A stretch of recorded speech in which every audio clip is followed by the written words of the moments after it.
그 대통령의 그 탄핵 사건은 대통령이 그 국가 원수로서 국민이 뽑은 유일한 국민의 대표인데 그 탄핵설 심판 절차를 충분히 그 형사 절차 어떤 의미에서는 형사 절차보다도 중요한 절차의 적법 절차가 보장이 돼야 한다고 저는 생각하고, 그리고 헌법재판소법에 있는 형사소송법을 준용한다. 그리고 그 성전에 한 경우는 다른 걸 준용할 수 있다라는 것은 그것을 더 원칙적으로 형사소송법을 준용하고 또 엄격한 절차에 진행을 해야 된다는 취지로 판단이 됩니다.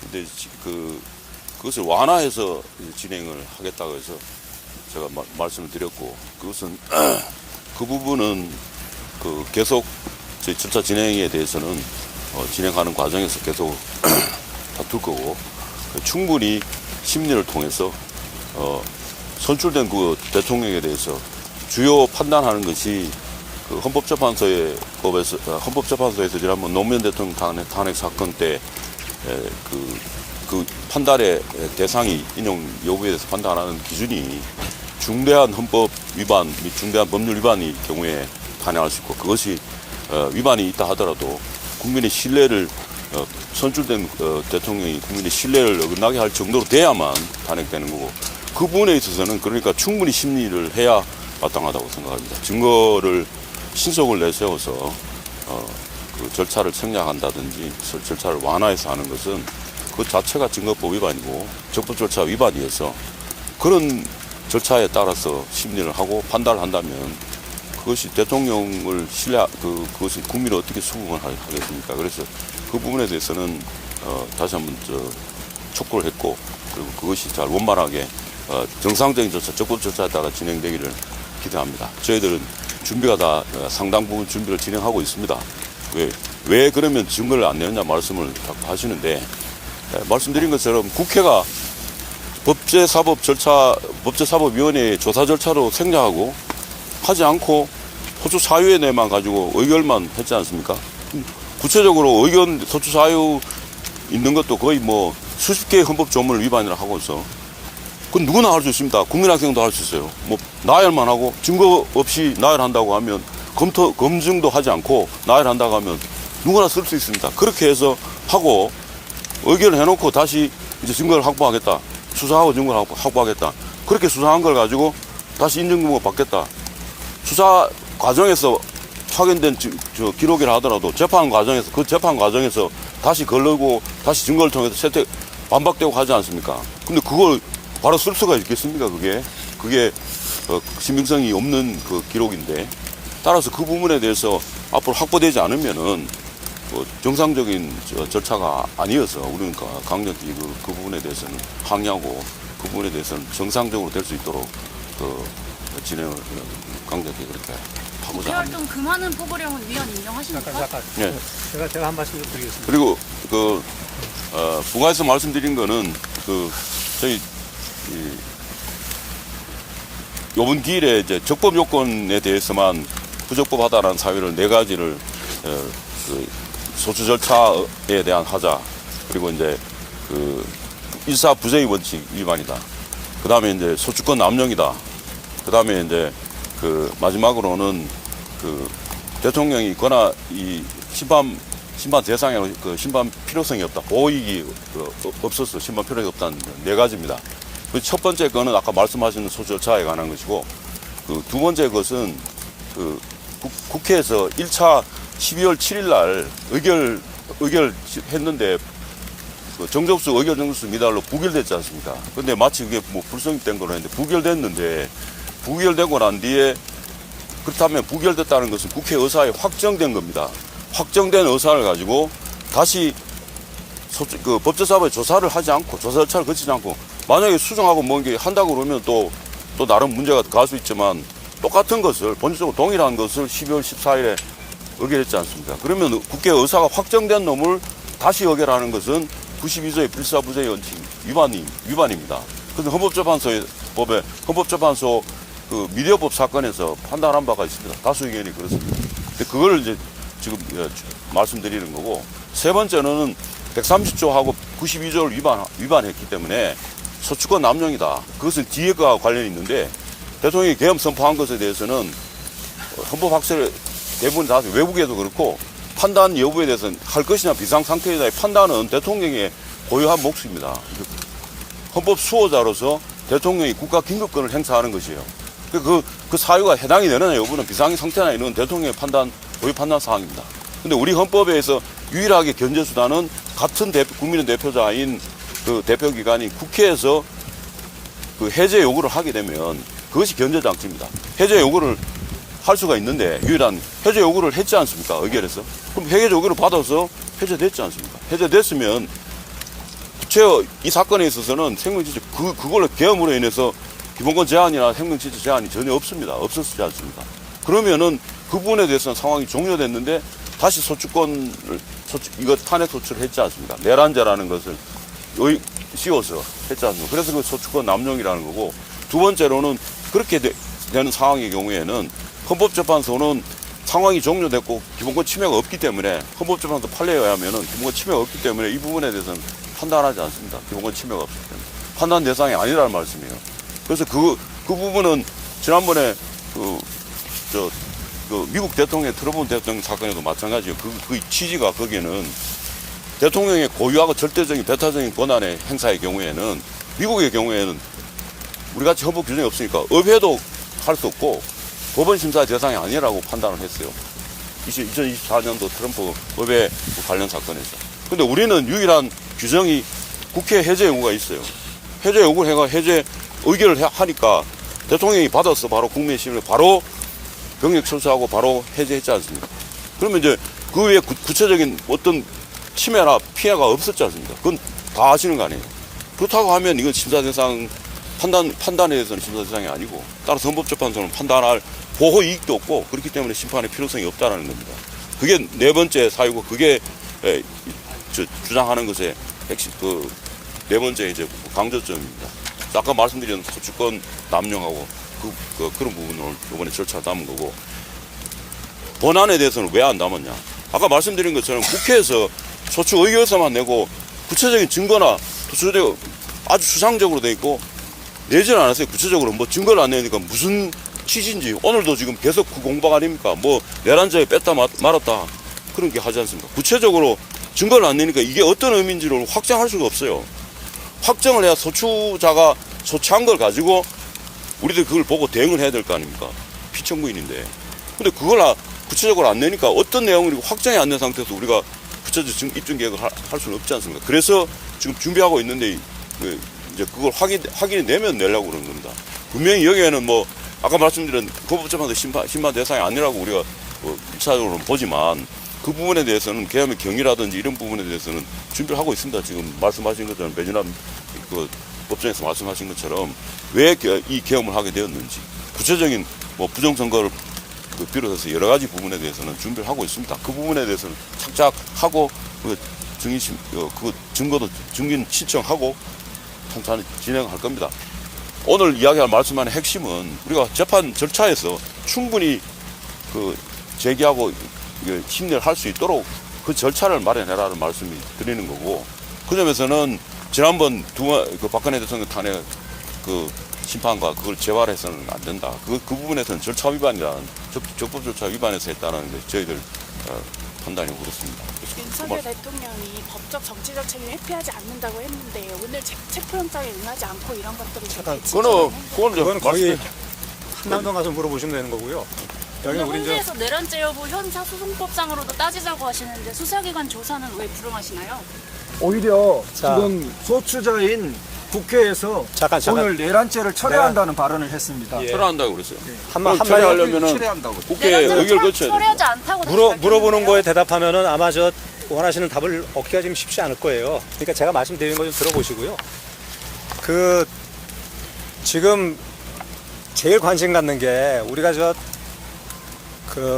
탄핵 심판을 갖다 끌어가지고 재판부 구성을 다르게 해가지고 어떤 원하는 목적을 달성할 거다. 이런 의심들 많이 갖고 계신데 저희는 그럴 생각이 없고요. 적어도 탄핵 심판이라는 것은 선거제도를 선거제도 거의 한 5개월 걸렸죠. 전 국민이 다 투표해가지고 한 대통령을 갖다가 요 짧은 기간 동안에 파면시키는 겁니다.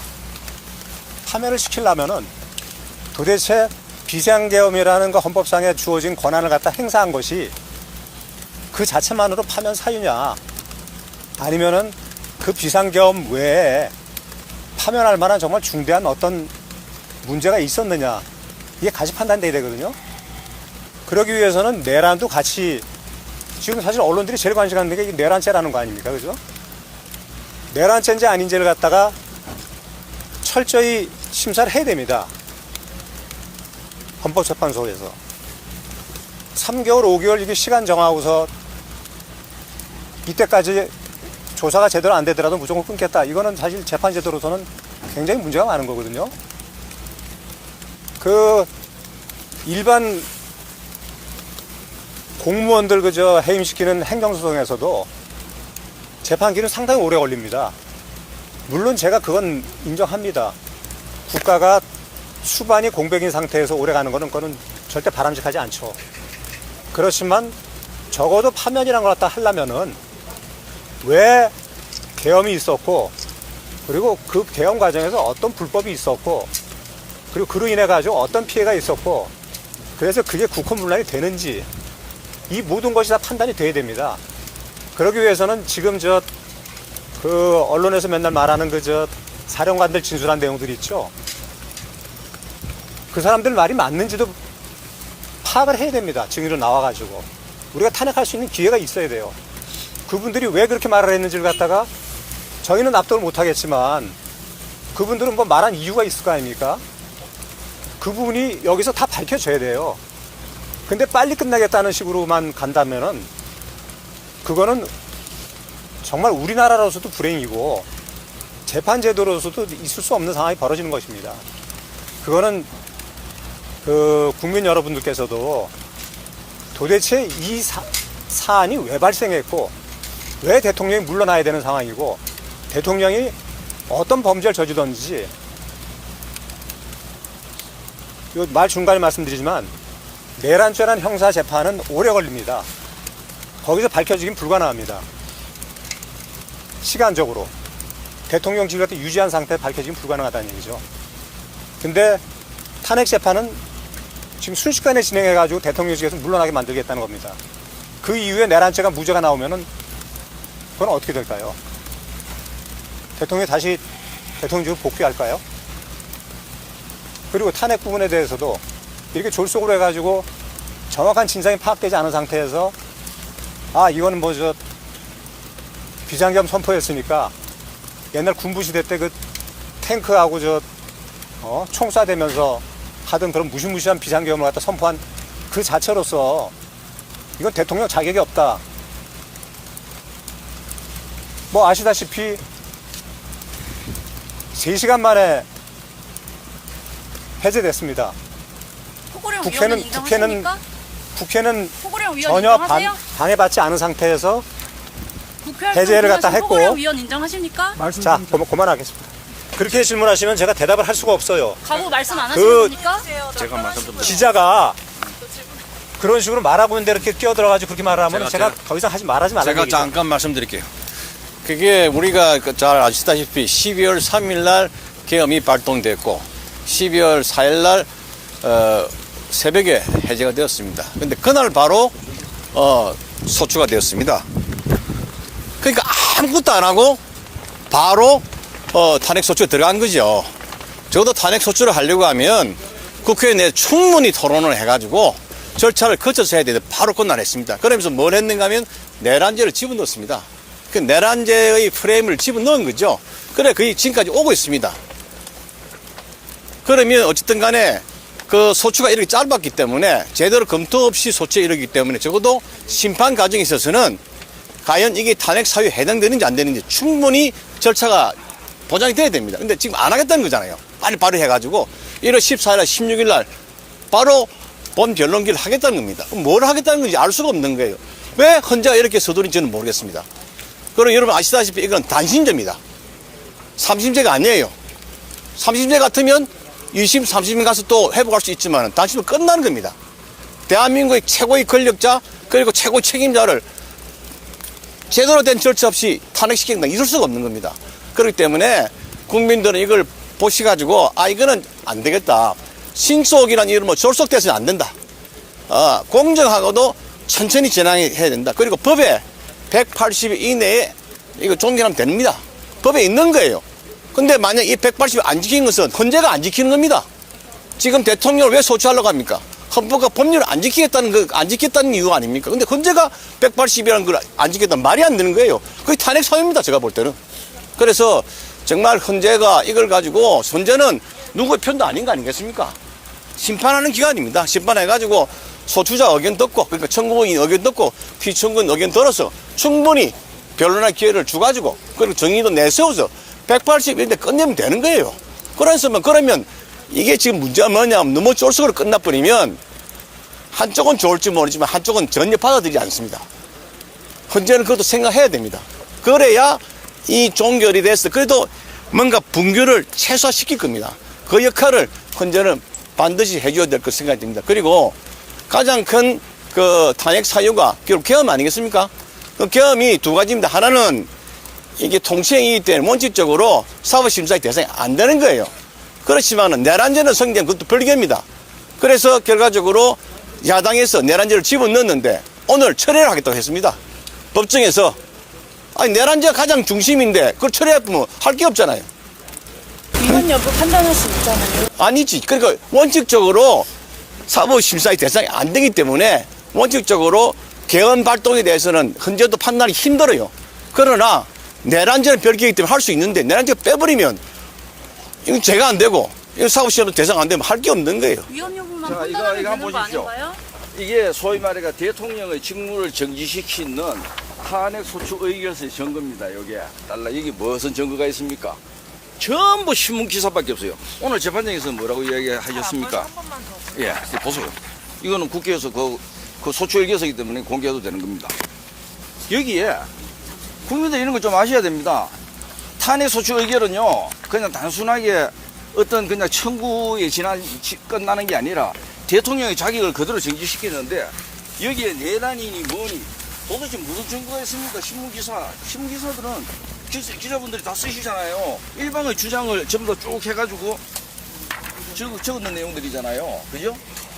그런데 거기에 대한 사실조사 하나 없이 국회 보면은 탄핵 소추를 할 때는 반드시 증거에 따른 그 사실을 조사하고 법사위에서 소추 의결에 회바도록 이렇게 되어 있습니다. 근데 그런 것도 없이 조사 절차도 없이 딸랑 여기 신문 절차 갖고 소추 의결 그거는 그냥 단순한 국회의원들의 단순한 어떤 하나의 결정에 불과하지 않습니까? 그런데 대통령의 자격을 해놓고 오늘 같은 날에는 아침에 직접 피청구인도 변론을 준비하고 해야 될 거 아닙니까?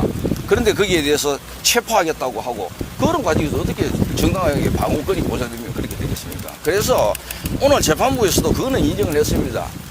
제출되는 이 증거들은 어디까지만 인정하는데 신문기사는 그런 날에 그날에 이런 기사가 있었다는 것까지만 증거를 채택하겠다고 했습니다. 분명히. 그렇다면은 이 국회 의결서에 그거 말고 무슨 증거가 있습니까? 아무것도 없습니다. 이건 보십시오. 여기. 다 여기 전부 나중에 직접 국회에 이걸 청구해 한번 보십시오. 이게 어떤 증거들이 들어가 있는지. 그래서 오늘 그걸 주장을 했고 그것 때문에 이 소추 절차가 위법 절차에 의해 소추이기 때문에 그걸 먼저 특정을 하고 그리고 그거에 따라서 과연 이 공소사실 소추 사실도 보면은 전부 그냥 위헌 위법 뭐 이렇게 이야기만 돼가지고 왜 위헌한지 위법한지에 대한 어떤 사실 특징이 하나도 없어요. 그래서 오늘 그걸 저희들이 재판부에 이야기를 했는 겁니다. 그러니까 이제 그 소추 측에서 내란죄를 갖고 계속 혼돈을 스스로 가지고 있지 않습니까? 소추 사실로 넣을 건지 뺄 건지 오늘 부정에서도 매번 이렇게 번복이 됐단 말입니다. 그래서 오늘은 저희들이 그러한 사실들을 중점으로 그 준비 절차를 진행했다고 보시면 되겠습니다. 예, 이상입니다. 오늘 모두에서도 4가지 말씀드렸는데요. 내란죄 등에 대해서 탄핵 소추 사유를 제외하는지 확인을 해달라. 그러니까 실제로 철회한다 이렇게 말을 했습니다. 자, 그런데 이 소추 의결서를 보시면은 절반이 쭉 사실관계를 해놓고 그 다음에 형법상 내란죄를 저질렀다 이렇게 소추 의결서가 되어 있는 걸 객관적으로 확인하실 수 있을 겁니다. 박근혜 전 대통령 때도 처음 소추 의결서에 뇌물죄가 특가법상 어마하게 들어가 있었습니다. 그런데 이 재판 심판 과정에서 뇌물죄를 빼고 추상적인 아주 추상적인 뭐 경제적 자유침해니 이렇게 해서 탄핵 심판 인용으로 이렇게 갔었습니다.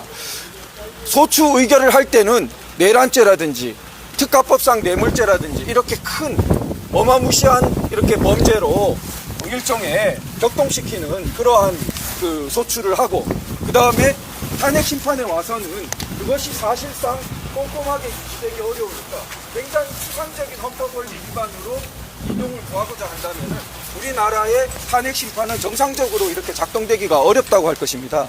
특히 이 탄핵 심판 제도가 가진 대통령 탄핵 심판이 가진 정말 무거운 의미, 미국의 예를 보더라도를 생각할 때 이번 탄핵 심판에서는 정말 그 기준을 잘 세워야 되는데 박근혜 전 대통령 때 이루어졌던 그러한 소송 지휘가 문제가 많았는데 다시 한번 그런 부분이 반복되지 않아야 하겠고요. 이 부분 소추 의결서의 부분은 그대로 변경 없이 여기서 심판을 받아야 한다고 보이고요. 실제로 철회를 한다면 그것은 소추 의결을 한 무게만큼 국회에서 다시 한번 철회 의결을 하는 것이 어떤 변경이라도 변경을 하기 위해서는 다시 한번 국회 의결을 거치는 것이 합당하다고 생각됩니다. 두 번째가 그 형사소송 법령에 관한 준수 및 헌법재판소법에 관한 준수인데요. 헌법재판소법 32조 단서에 분명히 재판 소추 수사 중인 기록은 송부를 하지 요구할 수 없도록 되어 있습니다.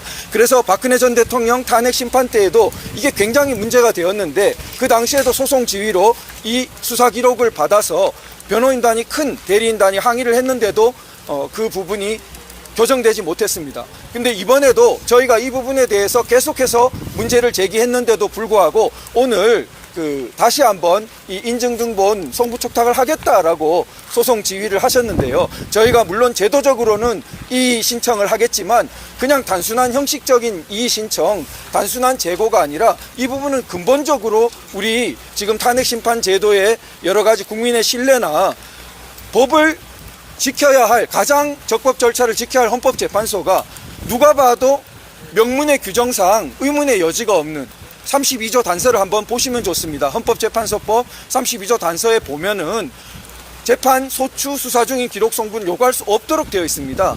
나머지 헌법재판소가 이거를 바꾸기 위해서 든 여러 가지 박근혜 전 대통령 탄핵 심판 결정문에서 든 규정을 찾아보시면 전부 이게 제대로 된 반박이 되지 못한다는 것을 쉽게 확인하실 수 있습니다. 일반 규정에 불과하거나 하위 규칙이 상위법에 모순되거나 하는 그런 부분입니다. 그래서 저희 피청구인 측은 절대 이 32조 단서를 위반하는 부분 인정할 수 없다는 강경한 태도이고요. 그리고 증거법칙, 전문 진술에 대해서 증거법칙을 완화해서 일반 형사재판에서도 전문 진술에 대해서 다른 사람이 이렇게 일방적으로 말한 그런 딴 사람 이야기를 말한 전문 진술 부분에 대해서 엄격한 그 증거 능력을 따져서 증거로 쓸 수 있는데 한 나라의 국민 전체가 뽑은 국민 전체가 유일하게 대의제 기관으로 뽑은 대통령을 파면밖에 효과가 없는 결정을 하면서 과연 판사라는 탄핵을 하면 그렇게 하겠는가 우리가 물어봐야 된다고 생각합니다. 그렇게 하면서 엄격한 형사법칙을 증거법칙을 적용하지 않고 함부로 완화해서 수사기록 송부, 인증등본 이런 것을 받게 되면요. 입증 책임이 사실상 완전히 뒤바뀌어 버립니다. 피청구인 측이 이제는 거꾸로 거기에 대해서 증거력을 막 이렇게 반박을 해가면서 사실상 입증 책임의 전환이 이루어집니다. 이것은 법의 일반 원칙에도 맞지 않습니다. 소추기관이 입증을 하고 피청구인이 방어를 해야 되는 입장인데 완전히 정반대가 되어버립니다. 그러지 못하게 헌법재판소법에 규정을 해놓은 것인데 이 법을 지키지 않으면서 어떻게 우리나라의 법을 지키는 헌법 질서를 수호하는 기관으로 자처할 수 있겠습니까? 그래서 두 가지 헌법재판소법 32조 단서에 따라서 수사기록 송부 촉탁 절대 안 된다. 그리고 형사소송법상의 전문 진술에 대한 증거법칙의 완화, 반드시 증인신문이 이루어져야 된다는 것이죠. 일방적으로 그냥 피의자 신문조서 같은 것을 내고 그것을 증거로 채택해서는 안 된다는 것입니다. 그런 부분에 대해서 피청구인 측은 아주 강력하게 그러한 태도를 가지고 있습니다. 그리고 세 번째는 먼저 접수된 탄핵 소추 사건에 대한 우선 심리를 요구하는 부분인데요.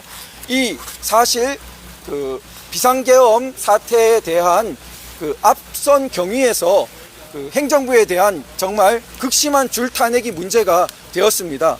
또 많은 분들이 아시는 것처럼 지난 2년 이전에 74년간 발의되었던 탄핵 숫자보다 이 2년간 발의된 탄핵 숫자가 더 많습니다. 74년 대 2년인데 2년이 더 많다고요. 이게 정상적입니까? 그래서 이런 부분이 그 여러 가지 국가 기능의 마비, 행정부의 마비, 온갖 그 국정 수행의 좌절, 이런 부분들이 앞서 경위가 깔려 있는데 그런 부분들이 사실 헌법재판소에 미리 계류되어 있습니다. 그런데 이런 부분은 왜 중요하냐면 만약에 대통령 탄핵 심판에 대한 결정만 먼저 나고 뒤에 줄탄핵되었던 부분들이 부당했다라고 줄기각이 나면은 그러면은 대통령의 비상계엄의 배경이 되었던 부분에 대해서 상당한 정당성을 가지는 부분이 이미 결론이 나버린 상태에서 뒤에 밝혀지는 것 아니겠습니까? 그런 부분이 부당하다는 것입니다. 그래서 최소한 줄탄핵된 그러한 사건들에 대해서는 먼저 아니면 동시에 심리가 이루어져야 된다는 것이고요. 그중에 가장 중요한 것은 한덕수 권한대행에 대한 탄핵 부분인데요. 이 부분은 재판부도 어느 정도 중요성에 대해서 지금 생각하시는 것으로 저희는 받아들였습니다만 왜 중요하냐면 재판부의 적법한 구성과 관계됩니다. 그 권한대행에 대한 탄핵은 주석헌법재판소 법을 보더라도 그 원래 권한자, 그러니까 지금 대통령 권한대행이기 때문에 200석, 3분의 2가 필요했는데 3분의 2를 못 채우는 상태에서 원천 무효적인 가결 선포를 해버렸습니다. 의결 정족수가 안 되는데 국회의장이 원천 무효적인 가결 선포를 해버린 것입니다. 그렇게 직무정지가 된 상태에서 대행의 대행이 헌법재판관을 임명했습니다. 그러면은 원천 무효, 직무정지가 원천 무효라면 대행의 대행이 재판관을 임명한 행위가 무효입니다. 그렇다면 그러한 재판관이 재판부를 구성한 것은 나중에 재심 사유가 될 만큼 크나큰 흠결을 가지게 됩니다. 따라서 이처럼 재판부 구성에서 적법성에 큰 위험과 의문이 있는 상태에서 이 부분을 해소하지 않고 본 재판으로 막 치달아가는 것은 옳지 않다. 그래서 그런 부분에 대해서는 반드시 선행하는 심리와 결론이 있어야 된다는 부분이고요. 마지막입니다. 마지막은 그 헌법재판소에 피청구인에 대한 체포영장 효력정지 가처분 신청이 심리가 들어갔다고 언론 보도도 나 있습니다. 지금 오늘 오전의 사태만 보더라도 이런 부분이 제도적으로 지금 그 문제 많은 체포영장과 청구와 발부에 대해서 저희가 이 헌정 질서적인 합헌적인 제도 내에서 그 체포영장 권한을 다투면서 체포영장 효력정지 가처분 신청이 되어 있는데 이러한 절차를 기다리지 않고 물리력으로 우리나라의 크나큰 국민들에게 불안을 끼치고 이런 부분은 상당히 무리스럽고 잘못된 일이라고 생각됩니다. 그리고 헌법재판소는 이 부분 제도적으로 제기되어 있는 부분을 조속히 심리해서 이런 큰 그 우리 다시 한번 물리력으로 또 관저에 막 난리가 나는 그러한 그 부분을 저지해야겠고요. 그걸 제도적으로 좀 막아 주셔야겠고요. 이게 그 사실 대통령을 체포 구속해 놓으면 나머지는 따놓은 당상이다. 이런 위험한 발상에 의한 시도가 되는 것에 대해서 저희는 강력히 우려합니다. 예, 그런 부분은 사실 그 어느 정도 인신 구속에 대한 우리 최근에 약 6, 7년간의 많은 문제가 제기되어 왔습니다. 그래서 세간에는 우파 구속, 좌파 불구속이라는 정말 슬픈 그런 이야기들까지 국민들 사이에서는 공공연한 비밀처럼 있었습니다. 그런 인신 구속 부분은 신체의 자유, 근본적인 자유와 관계되는 우리나라 자유민주적 기본질서, 헌법 질서의 근간이 되는 부분입니다. 국민들이 납득할 수 있어야 되고 구속과 불구속에 대해서 그 부분이 공평하다, 형평성에 맞다고 여겨져야 되는데 과연 이것이 맞는 것인가? 그런 부분에 대해서 심각한 의문을 제기하게 되고 우리 헌법재판소에서 조속한 심리를 내려주실 것을 촉구하는 그러한 내용 말씀드렸습니다. 네, 어려운 얘기들은 앞에 변호사님들께서 많이 해주셔서 저는 뭐 더 드릴 말씀은 없고요. 저희가 이렇게 인증등본 촉탁에 대해서 이렇게 다투는 이유는 저희가 이제 적법한 절차에 의해서 이 탄핵에 임할 수 있게 헌재에서 절차 소송지를 해달라고 부탁을 드리는 겁니다. 이 대통령이 탄핵이 된 데는 처음에는 그 탄핵안이 부결되지 않았습니까? 뭐 불성립이든 부결이든. 근데 갑자기 체포조가 등장을 합니다. 국가 요인에 대해서 뭐 14명이었다가 갑자기 그 판사에 대해서 뭐 체포를 하라 그랬다가 15명이었다가 근데 김용현 장관에 대해서 그 공소제기된 공소장을 보면 갑자기 10여 명으로 줄어듭니다. 그럼 체포조가 있었던 겁니까? 없었던 겁니까? 몇 명에 대해서 체포를 하기로 했는지. 근데 헌재가 인증등본 송부 촉탁을 통해서 전문 법칙을 완화해서 증거를 인정을 하겠다고 하는 거는 이런 부분에 대해서 아무런 반대 신문권을 보장하지 않고 일방적으로 증거로 채택을 하겠다고 하는 거거든요. 이게 지금 적법하게 한나라의 대통령을 탄핵에 파면에 이르게 하는 절차인지 저는 의문입니다. 그래서 이런 부분에 대해서는 저희가 일을 할 거고요. 재판부가 이걸 채택을 할지 여부는 지켜봐야 되겠죠. 또다시 박근혜 대통령 때처럼 졸속으로 판단을 할지 그거는 헌재가 그러지 않길 바랍니다. 한 가지만 말씀드리면 지금 탄핵 사유, 소추 사유는 소추권자가 한 거 아니겠습니까? 그러니까 피청구인을 공격하는 것만 되어 있어요. 그러면 피청구인이 계엄에 이르게 된 경위, 이유에 대한 전혀 이야기를 안 하고 있습니다. 그래서 우리 피청구인 입장에서는 물론 탄핵 사유도 중요하지만은 계엄에 이르게 된 경위, 이유 이것도 충분히 논의돼야 된다. 그렇게 해야 우리가 그 심판할 때 제대로 된 판단할 수 있다. 어찌 보면 폭행을 유발한 쪽은 이야기 안 하고 폭행한 쪽만 가지고 이야기한다고 맞지가 않는 거예요. 어찌 보면 때로는 폭행한 사람보다 폭행을 유발한 사람이 훨씬 더 중대하고 문제가 많을 수가 있습니다. 그래서 우리 피청구인은 앞으로 탄핵 사유도 중요하지만 결국 계엄에 이르게 된 경위, 이유 그리고 그에 대한 책임 있는 사람들에 대해서 충분히 논하고 입증하도록 하겠습니다. 예. 수사기관 요구에도 응하지 않고 체포영장에도 협조를 안 하면 불법소 의지가 없는 거 아닙니까? 지금 영장 지금 굉장히 문제가 많잖아요. 지금 그 공수처가 과연 그 수사할 수 있는 권한이 있는지 지금 경찰은 이거 지금 들어봐요. 경찰이 한 게 아니라 지금 영장하고 하는 거 지금 다 공수처가 아닌 게 공수처가 뭘 가지고 하는가 하면 자기들은 직권 남용죄에 대해서는 수사권이 있다. 내란죄에 대한 수사권이 없다. 그런데 이게 관련 사건이기 때문에 있다. 근데 관련 사건은 그냥 있는 것이 아니고 직권 남용죄라는 자기들이 수사할 수 있는 대상을 수사를 하다가 관련 사건을 인지했을 경우예요. 그럼 여러분 아시다시피 지금 내란죄가 인지사건입니까? 대한민국 사람 다 알아. 이미 고발했어요. 고발 사건은 인지사건이 아닙니다. 그렇기 때문에 이게 굉장히 제가 볼 때 이게 문제 있는 것 같아요. 여러 가지 그동안 여러 가지 이야기 나왔지만은 제가 놓친 것 중에 하나가 이 대통령 측 입장에서는 과연 공수처가 이걸 인지한 사건이냐.